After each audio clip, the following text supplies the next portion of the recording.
नमस्कार बंधुरा माधुरीज किचेने आपनादेर सकलके स्वागत जानाई। आज तैरी करब शीतल षष्ठी स्पेशल कुलेर टक बा कुलेर चाटनी।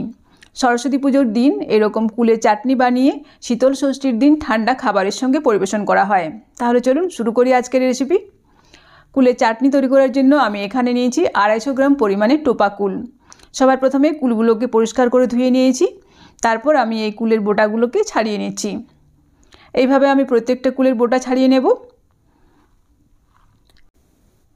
অন্যদিকে গ্যাস অন করে কড়াইয়ের মধ্যে দিচ্ছি একটা শুকনো লঙ্কা, হাফ চামচ পাঁচ ফোড়ন আর হাফ চামচ গোটা জিরে।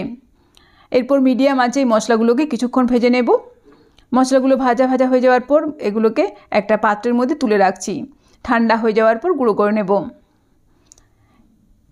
এরপর কড়াইয়ের মধ্যে দিচ্ছি অল্প পরিমাণে সরষের তেল। ফোড়নের জন্য দিচ্ছি অল্প কালো সরষে আর একটা শুকনো লঙ্কা।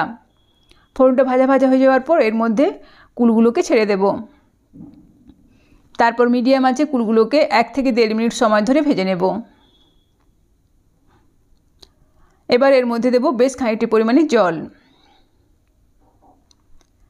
তারপর এর মধ্যে দিচ্ছি পরিমাণ মতো লবণ আর খুবই অল্প পরিমাণে হলুদের গুঁড়ো। এবার নাড়াচাড়া করে ভালোভাবে মিশিয়ে দেব। তারপর 2 থেকে 3 মিনিট সময় ধরে মিডিয়াম আঁচে কুলগুলোকে ফুটিয়ে নেব। কিছুক্ষণ ফুটিয়ে নেওয়ার পরে দেখুন কুলগুলো কিন্তু ফুলে ডবল সাইজের হয়ে গেছে। আর কুলগুলোকে আমি খুন্তির সাহায্যে একটুখানি এভাবে ফাটিয়ে দিচ্ছি। এরপর এর মধ্যে দেব পরিমাণ মতো চিনি। তারপর নাড়াচাড়া করে ভালোভাবে মিশিয়ে দেব। এখানে মিষ্টির পরিমাণ আপনারা অবশ্যই এর থেকে কম বা বেশি দিতে পারেন। মিডিয়াম আঁচে আমি আবারও 2 থেকে 3 মিনিট সময় ধরে ফুটিয়ে নিচ্ছি। কুলের চাটনি আমার প্রায় তৈরি হয়ে এসেছে। এবার সবশেষে এর মধ্যে দিচ্ছি 1 চামচ পরিমাণে ভাজা মশলার গুঁড়ো। তারপর নাড়াচাড়া করে ভালোভাবে মিশিয়ে দেব।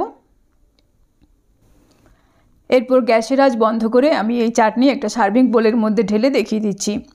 তৈরি হয়ে গেল আমার আজকের রেসিপি শীতল ষষ্ঠী স্পেশাল টোপা কুলের চাটনি। ভিডিওটি ভালো লাগলে অবশ্যই একটা লাইক করবেন, বন্ধুদের মধ্যে শেয়ার করবেন এবং কমেন্ট করে জানাবেন। ভালো থাকবেন, সুস্থ থাকবেন। ফিরে আসছি নেক্সট পর্বে অন্য কোনো ভিডিওর সাথে। ধন্যবাদ।